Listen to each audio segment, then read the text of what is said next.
پاک بحریہ نے بحیرہ عرب میں 48 گھنٹے کے دوران 2 کارروائیوں میں تقریباً $1 ارب مالیت کی منشیات پکڑ لی۔ صدر مملکت آصف علی زرداری، وزیر اعظم شہباز شریف، نیول چیف نے کامیاب کارروائی پر پاک بحریہ کو خراج تحسین پیش کیا۔ امریکی سینٹرل کمانڈ کی جانب سے بھی کارروائی کو بھرپور سراہا گیا۔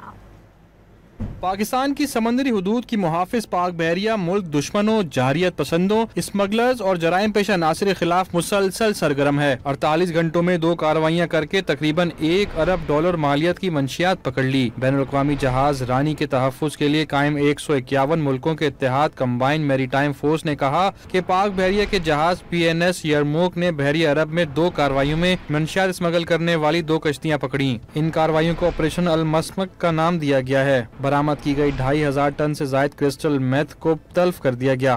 یہ کمبائنڈ میری ٹائم فورس کی تاریخ کی سب سے بڑی کامیابی ہے۔ امریکی سینٹرل کمانڈ نے کامیاب کارروائی پر فورس کی سربراہی کرنے والے سعودی عرب اور آپریشن میں عملی کردار ادا کرنے پر پاکستان کی ستائش کی۔ صدر مملکت آصف علی زرداری، وزیر اعظم شہباز شریف، نیول چیف ایڈمرل نوید اشرف نے بھی پاک بحریہ کی پیشہ ورانہ مہارت کو سراہا۔ نیول چیف نے کہا کہ پاک بحریہ سمندری مفادات کے تحفظ اور عالمی امن کے لیے پرعزم ہے۔